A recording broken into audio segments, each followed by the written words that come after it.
listening. They don't have anything to combo with the Grimstroke rolls just yet. Yeah. I guess Curse Crown. No, doesn't count. Oh. Yeah, I'm not a huge fan of Dark Willow as a blind pick, mostly just because I think it really needs to see its matchups for it to be effective. I think Oracle's a huge problem for this hero. I mean, so what kind of heroes are Dark Willow effective against? I think if you're going to pick a blind, you need like a combo. You need like a Mars or Okay. something, or a Puck Coil, something like that to make your... So it's more of what's good on your team, not what it's good against on their team. Okay. Your first couple spells, you really suffer against anybody that has a Dispel or Magic, like Magic Immunity, any kind of like basic Dispel. Well, Mars is still open right now, and so they're not going to go. Okay, well, they do have something to pair with the Grimstroke ult now. Double Roar feels good. BKB piercing as well. And you got the Vision game now. Double Roar is kind of anti-synergy. Remember, it separates the Grimstroke ults. Sure. It does. So what do you think? Do you now see that it's a Void Spear Beastmaster? You've got 2 cores, both melee. Is there like just a lane dominating hero that you want to get here that might get banned? Does anything just super stand out? Tide would be fun. Okay. Any kind of big hero, Tide, Bristle, Kunkka. I like Tide a bit more than Kunkka because I think Void Spirit has a lot of tools to avoid Kunkka. Yeah. If they pick Tide, do you feel like they're too cooldown dependent on Nigma? No, that's their only cooldown. Keeper the Light ultis. 2.5 minutes as well. I mean, I feel then if Liquid's lineup also looks pretty fast. Yeah, looks, and if you pick an Oracle, does that mean you need the hard carry? It is. It's going to be the Troll. So you're going to get that hard carry, possibly the middle laner, but the carry nonetheless. And you've got the pairing. So now you got 2 combos. You got an Oracle Troll, and you've got a Coddle Ember. Now you just need that solo hero. You need a frontliner, in my opinion. And you're still tied. It's not like it looks worse now that you have a Troll. Yeah, I like Tide or Bristle. Or, I'm trying to think of what else. I don't like Abaddon that much. Nah, I like Tide. Okay. I'm sold. What about on the Radiant side of things? Obviously, it could be a Grim Void a Spear lane. Void could also go middle. I guess that's the thing. We don't know where the Void and the Ember, but they should be paired with their supports, do you think? Or is there a chance we see a middle and different heroes? Because I guess I'm just like going into the assumption it's Grim Void and Ember Coddle are a lane. Oh, for sure. Okay. No, I think Nigma picks offlaner. Well, yeah. No, Ember's just going to go... Ember or Troll will go mid, depending on their matchup. Okay. We do have last ban for Nigma, and then all the heroes left. Well, you get an option. Meepo's already been banned out. None of the other cheese heroes have, but we just really haven't been seeing many of them. What Liquid will go, because they've done a lot of Void Spirit for Mikke, and then they just picked like a carry style mid hero for Quakefa. Yeah. I just realized no lone druid band. Is it a bad lone druid game for them? It's not great versus Troll. Okay. But it's good versus... I think it's good versus Ember. Isn't it also kind of annoying to play lone druid against Oracle? Because of the disarm? Yeah. Yeah. Coddle also has mischance on Blinding Light, which is a little bit annoying. So no lone druid. Fair. They might still try it. Maybe. I don't like Brood for them. Ban the Razor. Yeah. You got a Troll, you got an Ember. You don't want to get dumpstered in lane, and you still have to pick this hero blindly. And you still want the beef, boys. Let's see. They only have 20 Saints. Kind of like Spectre. For Liquid. Oh. I think if you could find a way to get on top of the Oracle, it would be nice. Right now they're kind of dependent on Void Spirit just kind of jumping into the back lines. And you got damage, right? Last game it felt like when they picked the Spectre, it's like she jumped and that was it. This game you got a lot of damage from the back lane. Hey, there it is, Peter, your hero. That's my big boy. That's the Bristleback. So you think this Bristle's just going mid no matter what? Or no, off lane? Off lane? Yeah, probably in the side lane with Coddle. Okay, and then the Ember to the mid lane? Yep. Okay. Yeah, well, if there's a really, really hard lane counter for Ember mid, they might put Troll there, or Bristle there, I suppose. Alright. But in all likelihood, we got just going to take the Ember Spirit mid. On this side, What's the last pick? Liquid, they have a little bit more time. You still want, they care. As you said, when we have seen them play Void Spirit, it has been on Mick A. I think they could also do Morphling if they wanted. Or they might do Shadow Fiend, but I don't think Qualifiers is going to carry on it. He did play a pretty good Shadow Fiend yesterday, I think. He did. He did. He went the right-click build, and they did. They carried that. That was the game where they failed to struggle. They just couldn't push the high ground. They eventually won, though. The classic Liquid. Well, 10 seconds. Wait, Monkey King? Troll actually beats Monkey King in lane, I think, so I would not recommend. Is there a hero that wins all three? Oh, we'll just find out. Hey, there it is. The Viper. Second time now this turn. Well, I think more than that, but the Viper gets scooped up, so pretty good versus the Bristle, pretty good versus just melee heroes in general. And both these drafts, they look pretty nice to me. We got some combos on each side. Which one are you guys favoring? Nigma. Charles, you want to go first? Yeah, I actually like Liquid's draft. I think Nigma lacks catch, so I'm gonna go with the team that can start fights on their own accord. And that's Liquid. Yeah. Okay, and I'll take Nigma because I think they're the better team, and they're not playing with a stand-in. Fair. Fair. And yeah, I think Weeha's gonna, I don't know, maybe get destroyed in mid lane, but hopefully make some stuff happen around the map. He'll have Coddle to help assist him with some bonus mana. Get some work done. How big is the stand-in factor for you? Do you think the drafts are pretty even, or do you still just like Nigma's draft more, or is the stand-in a big part for you? I mean, if you erase the stand-in factor Yes. and everything, I would still pick Radiant's draft. Yeah. And I think for me it's strong enough. So we'll see what's happening. Kuroki's Oracle is going to dominate this game. He's going to sit in the back and he's going to dispel and save everyone, and Liquid will never get to him. Okay, there you have it from the PPD himself. This Oracle is going to dominate. It is going to be game no run. It is going to be Nigma. It is going to be Liquid, and it is going to be Cap and Gods.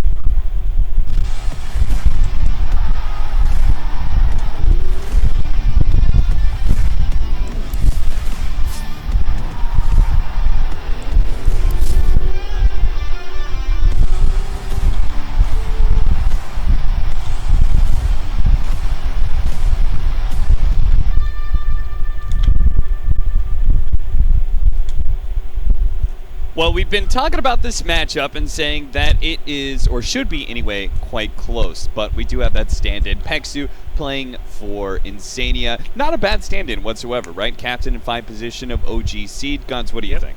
You know, it throws a wrench in things. It's definitely a big hit for Liquid. We see the odds slightly favoring Nigma. I think perhaps with the stand-in factor, you're going to favor them a little bit more. But, you know, ultimately, I think anytime a team's still playing with 4 out of 5 of their players, they can still perform almost to full strength. And a lot of that question marks about losing your captain would be losing your drafter, right? But they did take up Pexu, who drafts for OG Seed. Do you feel like Nigma was able to get the advantage in the draft, or are you okay with Liquid's setup? I'm okay with Liquid's setup. I think both teams have overall pretty solid drafts. I think the key for Liquid was how they utilized their last pick. This is a sick Viper game. This hero has a good lane matchup no matter who he's against. The break against both Bristle and Troll Warlord. You get to disable the entangles, the roots from the Berserker's Rage, as well as the Fervor attack speed with the break. So it's a very good Viper game. I think important for Liquid is that they've stuck to their Liquid picks. Like, just because Pexu's there, they haven't, like, you know, completely changed up their drafts. I believe, looking at it, it was actually Boxy drafting. So it's not like Pexu was actually the one coming in and, like, taking over, doing his own drafts. It was just still basically a Liquid draft. Pexu, swing and a miss on his first play. The stroke of fate, not quite hitting mind control, but it looks like it won't matter. They'll still get this first blood, and hopefully they'll start denying all these creeps, because Quaifa is obviously going to be missing some CS himself. But this is a good start. We've seen plenty of Bristlebacks doing this. It was probably about 3-4 weeks ago. Bristlebacks were just cutting. They were playing mid, and they were cutting the wave nonstop. This is how you deal with bad matchups. Yeah, I remember seeing a game where MB was doing this, and he didn't even have that bad of a matchup. He was just doing it to pull waves to neutral creeps and get like super farm with it. Uh-huh. But yeah, Mind Control misses a lot of XP, pretty much most of the first wave. Qualifier only misses one creep and is off to a fantastic start. That other deny was from Pexu.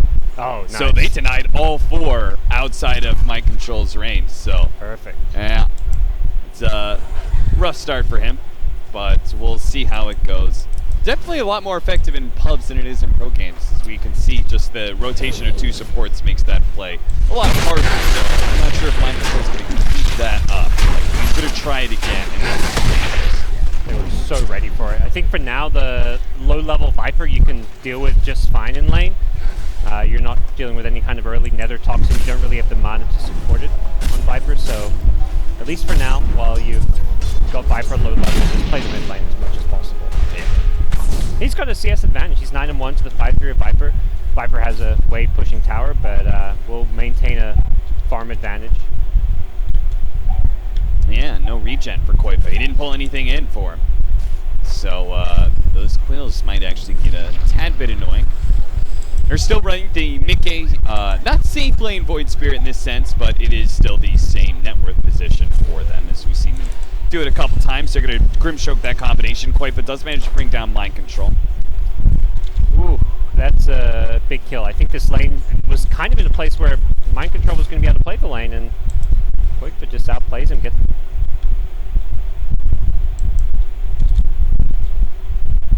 Alright, so there you go guys. So nakapasok na tayo. So ito nga. Alright, so there you go guys. So nakapasok na tayo sa main lobby ng laro to. So ayun. Patay ang Crystal Back na Radiant's naman. middle tower is under attack. So gaya nga ng stream or mga casters kanina sinabi. So, mas pabor sila sa Team Liquid dito. Sa team kasi nga, ang daming huli para mo sa Nigma. Pero para sa akin, depende sa galawan to guys. So, yan nga, lamang na nga yung ano dito, Liquid ng 3-0. Right? So, 3-0 na nga yung laban. So, once again, right now it's early in the morning here in the Philippines. So good morning guys, and thank you to all the viewers that we have out there. Most especially to our friends who are always keep on watching our video stream here in Dota. So sa susunod, pag-tapos ng Dota, Mobile Legends na naman tayo. Right, so for now, Dota na muna. Kasi naabangan natin yung TI-10 which is the international 10. So yun, patay ang Grimstroke dito. So, nahabol nila yung troll.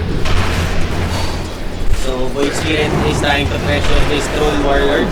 Kasama nga itong turn Radiant below. structures are fortified. Pero, sino sustain netong Oracle. So, mapapatay ata itong Dire's middle tower is under attack. Shadow or Void Spirit. Yun nga, napatay nga yung Void Spirit. So, 3-2 guys, yung score natin ngayon. So, kagaling na itong sustain ng Oracle dito. So, sino pa nagdadala ng Oracle? Tingnan natin. Uy, kaya naman pala si Captain Goofy. So, yun, napatay ang Beastmaster dito sa baba. So guys, once again, I would like to thank you to all our viewers out there, most especially to our friends who are always supporting us here on our live stream. So don't forget to like, subscribe, and share our Facebook channel and our YouTube channel to other friends that we have. That way we can gain more followers. And please, we need your help on that way we can reach the 1,000 followers. At ayun nga, napatay nga si Kuroki dito. Solo kill by Dark Widow. Right?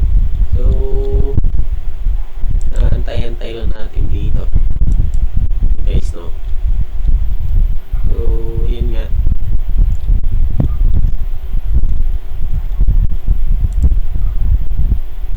Mamaya na tayo mag-edit ng ano this is the match between Liquid and the former Liquid team, which is Nigma.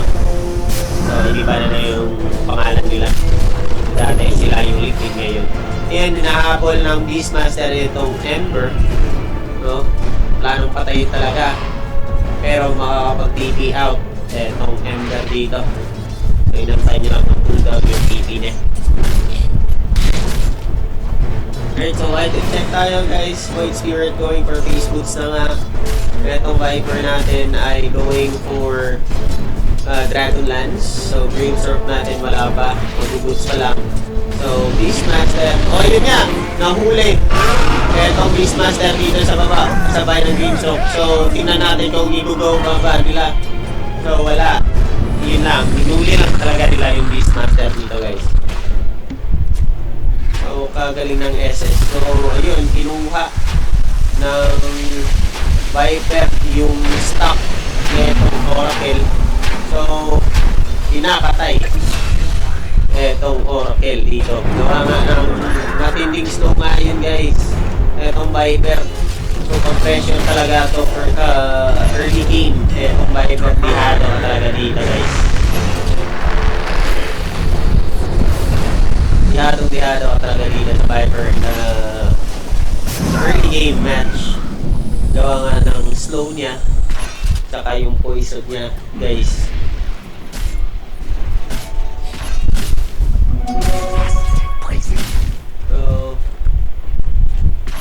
So yan, 6-5 yung score natin. So sabi nga natin Viper yung lumano sa network dito. Kaso mahabol etong Ember, which is the safe lane at the bottom. So lahat ng stock ni Kuruki, buhubos na itong Viper. Papasalamat siya dito kay Kuruki.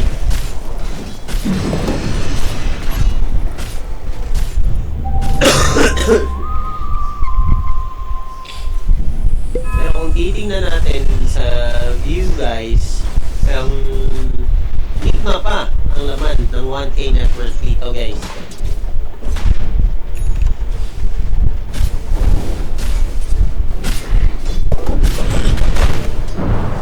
Ninanakaw na itong Ember itong side creep ng Liquid. So they're trying to contest. Magaling na matchup to guys. Magandang matchup to.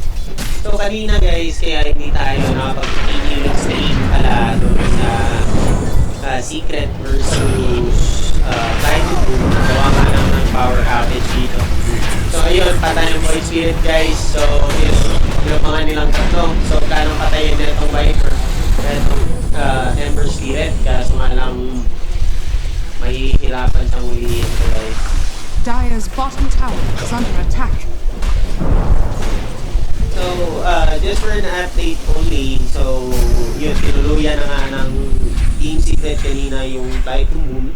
So hindi na nila pinaabot ang game 3. So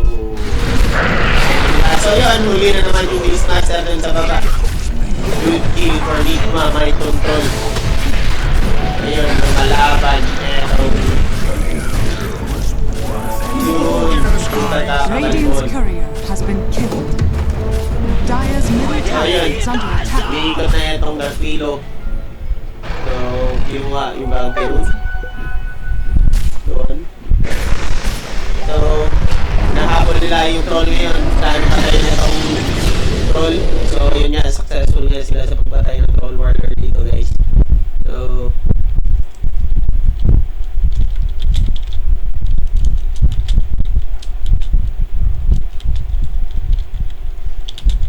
ayun, nilagaya na sa atin laro. So, sa utol natin na si Levi Irby de Los Santos, shoutout sa iyo bro. So, naaya na tayong maglaro.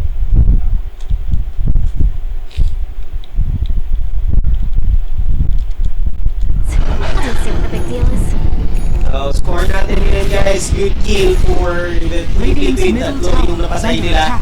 So 10-8 ngayon yung score. Lamang dito yung Team Liquid.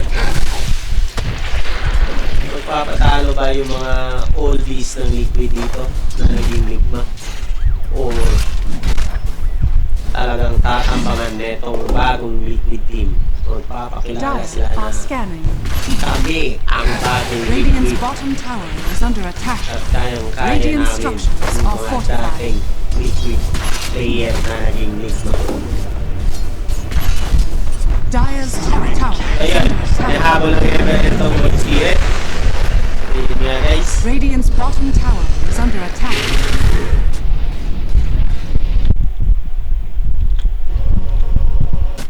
So I would like to thank once again to all our viewers out there. Thank you so much for your support, guys. Most especially to our friends who are always there to watch our stream. So, pinatang ba nga itong Keeper of the Light at yun, namatay.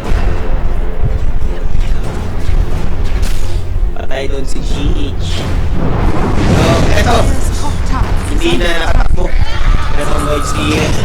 Dire's top tower has fallen. So, 11-9 yung score, guys. Right, so focus na tayo sa network dito. So, yun nag-reward. Etong Blizzard. May OG ba?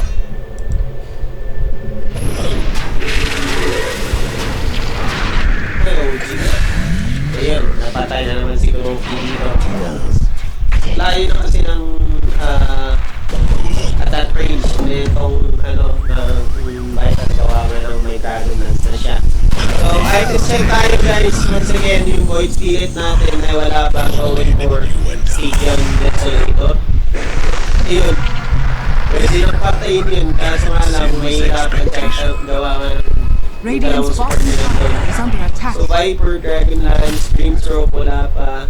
Going for Arcane Boots, Beastmaster, Dominator. Tapos, itong Dark Willow ay naka-earn ng Shadows. Radiant's So, bottom tower has ito ang fallen. warlord natin ay going for Battle Fury. Yung Bristleback ay nakapag-Ace Boots na. Right, so Oracle, naka-Tranquil Boots. Meron din sa Keeper of the Light going for 4-stop, pero may medalyo na yan, mga kaibigan. Tapos, Emperor's Spirit natin ay wala pa. Going for Spirit Vessel ata ito eh. So, ayan guys, nahuli nga ito mga Spirit. So, hindi na sila magpatarapat sila. So, matinding labanan po.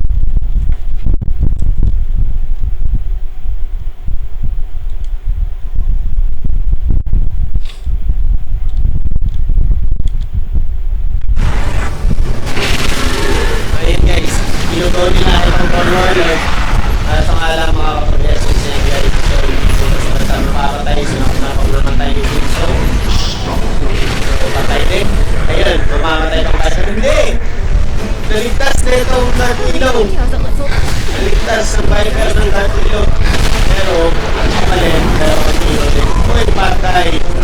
Patay nga, si Gusto Factor. Ayan. Nahuli na nga ng Nether. Kaya itong Viper. So, Void Spirit. So, yung niya, itong Nether Spirit. Uy, huli ka balbon. Patay kang Ender ka. Alright. Ang kaganda ng clash na yun. So, magaling. Like tayo dun. Like. So, like lang tayo guys. Magandang lang ito guys.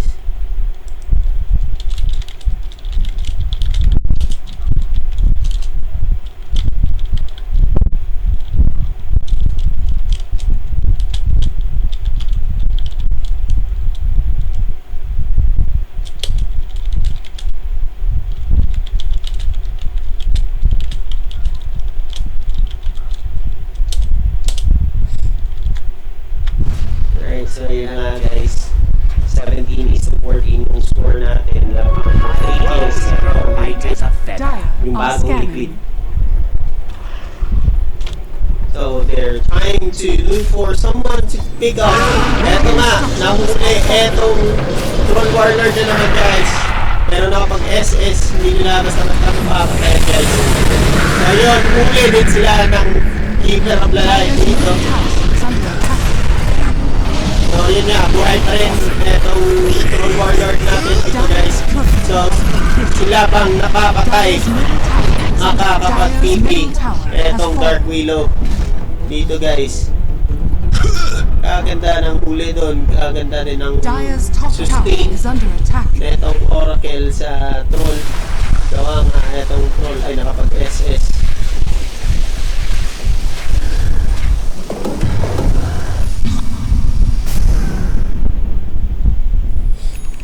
Alright. So sabi ko na nga ba. So item check tayo once again. So isang metal hammer na lang yung kulang netong point split. Makakapag-stage na siya. So etong Viper natin going for BKB. Range stroke, wala pa rin. So ayun, ninuhuli nga sa top. Pero wala. Ang nangyari. So Beastmaster, nakapag-medallion dominator na. So Dark Willow ay going for Spirit Vessel na. Tapos gagawa din siya ng Yules. So Troll Warlord, isa na lang. Broadsword na lang. 1,000 na lang yan guys. Battle Fury na siya. Tapos etong ano natin, Bristleback ay mag-Hood of Defiance na rin. Or Hood of Defiance na nga. Kukunin na lang ng Courier. Going for BKB. Tapos Oracle ay wala pang item si Kuruki. So etong Keeper of the Light ay going medallion na nga, going for Lotus Orb. Okay, so nakapag 4 stop. So Ember going for BKB na rin. So Spirit Vessel, BKB.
Okay, so 17 to 16, lamang ng 2K network. Dito ang Nigma. Pero lamang sa kills itong Team Liquid. So, smoke visit sila, may pinaplano silang ulihin. Ganun din dito. So, magkakakitaan na nga. Etong sa top. So, yun, sinuli na nga nila etong etong prison back dito. Kaso nga lang makulat-kulat yung lisod niyan.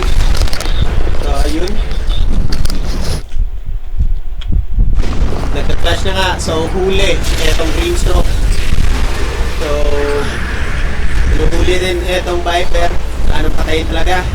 At yun nga. Successful sila. Pagpatay doon. So, maya-maya ay nandiyan na. So, kasama natin shoutout sa bro natin, sa utol natin na si Levi Pero Santos. Ayun, huli ka Balbon, huli ka na Dark Willow. Right? So, ginagawa na nila. Eto yung ano guys ang mahirap dito sa Keeper of the Light guys yung SS niya. Kasi kahit nakapag-BKB ka, pasok pa rin yan guys. Mahuhuli ka pa rin yan guys ng SS ng Keeper of the Light. So yun, they're going for the rush pit na nga guys. Plano nang tapusin ng Nigma ng maaga dito. So pag nakuha to guys, malamang mag-push na to guys, pressure na to. Kasi kaya na nila ang tapusin to guys. Kahit wala pa masyadong gamit. So yun, huli nga yung blink stroke. Patay guys yung blink stroke dito. So item check tayo guys. Once again, so Void Spirit, yun nga. Going for BKB, nakapag-stage na. So itong Viper natin ay Dragon Lance. Recipe na lang. So 200 na lang yung kulang. Magkakaroon na siya ng BKB. So green stroke natin, wala pa rin. Beastmaster ay Medallion Dominator, going for Dagger. So etong Dark Willow natin ay Spirit Vessel, going for Yules. So Troll Warlord ay Battle Fury Yasha na nga. Mag-SY to guys. Sabay may Aegis pa. So etong Bristleback ay Hood of Defiance, going for BKB. Recipe na lang ang ulam. Tapos Oracle, wala pa rin. Ezalor, 4-stop Medallion, going for Lutus Orb. Tapos etong Ember Spirit natin, malapit na, BKB na rin to. Nakapag Spirit Vessel na rin siya. So shoutout once again sa lahat ng mga viewers natin dyan. Maraming salamat po sa mga suporta nyo. Lalong-lalo na sa mga kaibigan natin na laging sumusubaybay. Please don't forget to like, subscribe, and share our fan page here on Facebook and on our YouTube channel. That is Lucas TV. Ang TV Bottom tower is ng under attack. bayan. Radiant structures are fortified. Right, so ginugo na nga dito yung mid lane tower. So they're Radiant's trying middle to tower push the is mid under lane na. attack. So mag-flash na nga ba? So ayun, planong hulihin na nga etong ni Bristleback. So nakapag-SS na naman yung Keeper of the Light. So patay na naman yung Beastmaster dito na maaga. So they're trying to chase this Grimstroke. So pinasok na nga ng Void. So nakapag-BKB na etong Viper. So patay dalawang core. So off lane tsaka yung carry or yung mid lane ng Nigma patay, sabay ng Oracle. So 2 for 1 or 3 for 1 trade there. Pero lamang pa rin sa network etong Nigma ng 7,000 gold tip. So yun, plano nilang ulihin etong Troll Warlord.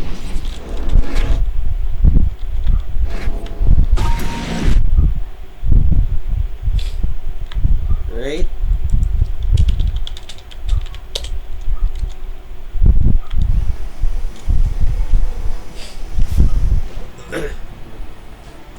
So maya guys, after this game, maglalaro po kami kasama yung mga kaibigan natin. Naantay lang natin pumasok si Lou Martin, mag-usap. Si Edmund ba yung maglalaro? Check na natin.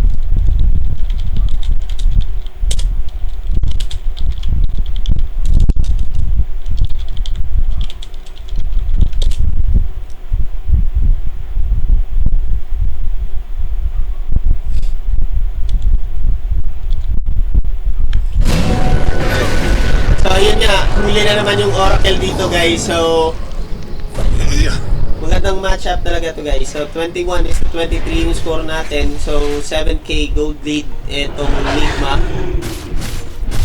So tatapusin lang natin to guys, tapos maglalaro kami. So shoutout once again to all our fans, viewers out there na nanonood, at most especially sa mga kaibigan natin na walang sawang pagsusuporta sa atin dito. So kahit tinatrash talk tayo, sige lang, okay lang yan. Kaibigan natin yan. Ganyan kami magmahalan. So item check tayo guys once again. Tingnan nyo natin kung may update na nga ba. So wala pa rin. Recipe na lang yung kulang ng Void Spirit for BKB. At Viper, BKB, Dragon Lance na nga, going for Hurricane Pike. So yun, may hinahabol sila sa taas. Huli nga itong Grimstroke. Right guys, so tinatambangan na itong Grimstroke. So magpi-TP out na itong Void Spirit, baka matamay pa. So for Grimstroke, wala pa rin gamit itong Grimstroke. So etong Beastmaster ay Dagger Medallion Dominator na nga. So Dark Willow, Spirit Vessel pa lang din, going for Dagger. So etong Radiant's top tower is under attack. Troll Warlord ay Yasha BKB na. Tapos Battle Fury. So etong Bristleback natin nakapag BKB Hood of Defiance na rin. Radiant's top Going for tower Solar has Crest. fallen. So ayun, nahuli nga etong Dark Willow. So hinahabol na lang ng Bristleback dito. So ayun, may nahuli sa SS ng Keeper of the Light. So Beastmaster patay din yung Oracle. So ginugo nila etong Void Spirit, hinahabol. Pero hindi na nila itutuloy, gawa nga ng napakalayo na guys. So Oracle, wala ding gamit, going for Glimmer Scheme.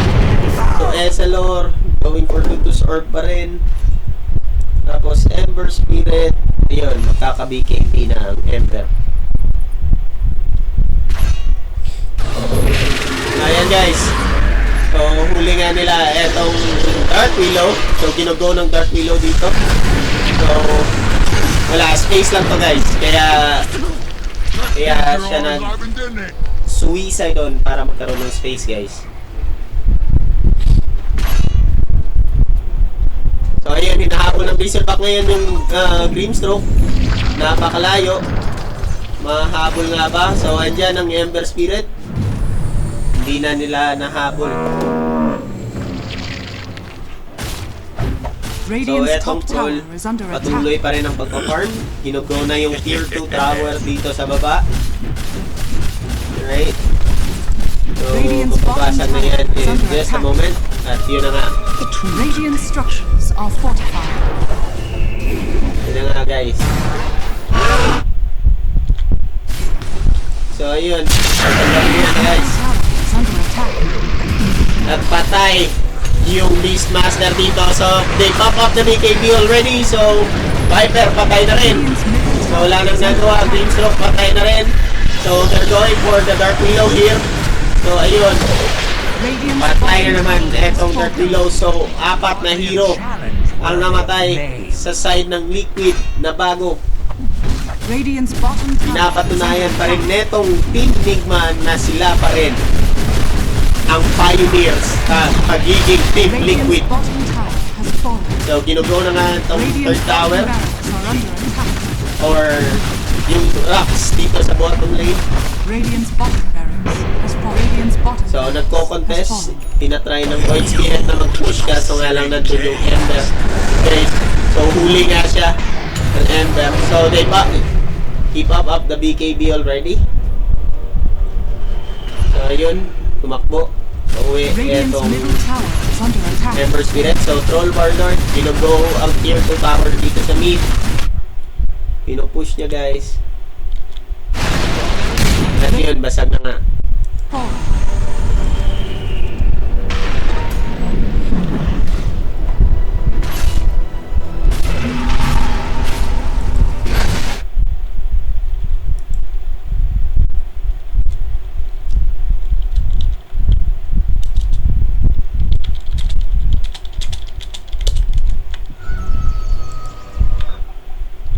Right, so lamang na lamang nga po yung pioneer na Liquid or the Team Nigma ng 19k network gold. So yun, huli na naman ang Void Spirit. So tatambangan na naman ang tatlo. Wala na, hindi na to makakatakbo guys. Patay na nga. At ayun, pinuhuli din ang Oracle. Kaso nga lang hindi yan mabilis mamatay. So ayun, patay ang Dark Willow sabay Beastmaster. So 3 heroes yung namatay ulit na naman sa Liquid. Walang namatay sa Team Nigma. So magtitiping, huli ka na naman Balbol, Viper. Wala na to guys. Alam na to guys, 23,000 gold yung lamang dito ng Team Nigma. So, pinapatunayan ng Team Nigma na maghaharap na naman sila ulit ng Team Secret dito guys. So 22-34 yung score natin ngayon, guys. So, rocks down na sa mid. So yun, ginugo na nga yung tier 4 tower, which is the last tower that they have for the Team Liquid. So basag na yung isa na lang. And they're trying to go for the throne already. So yun na nga. Naabangan lang ng Ember. Sino-zone out niya lang dito para pre-hit na itong Troll Warlord dito sa throne nila. So yun.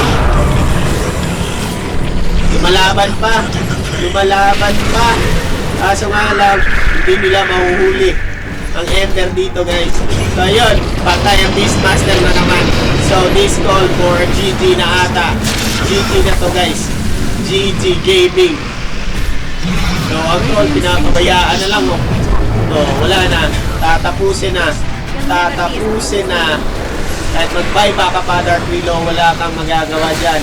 Dire's top tower is under attack.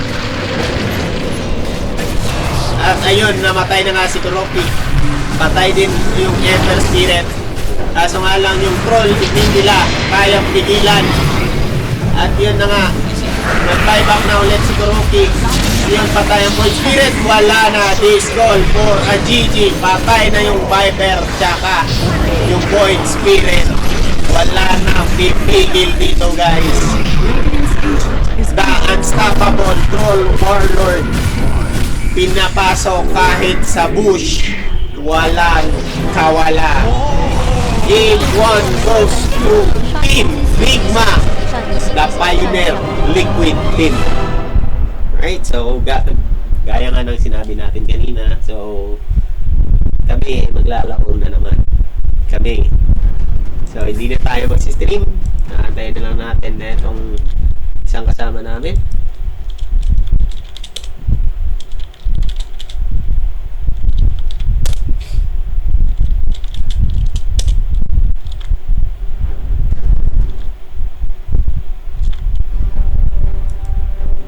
Kami naman ang maglalaro dito.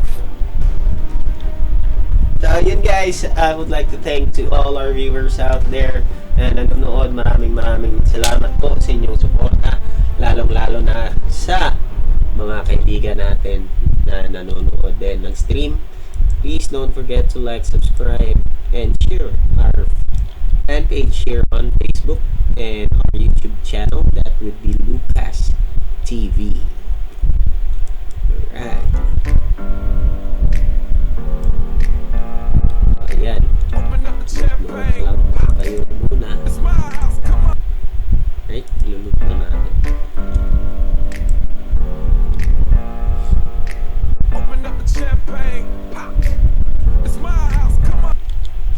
Hundreds of years ago, the mighty Roshan came from another world and brought great chaos and destruction with him.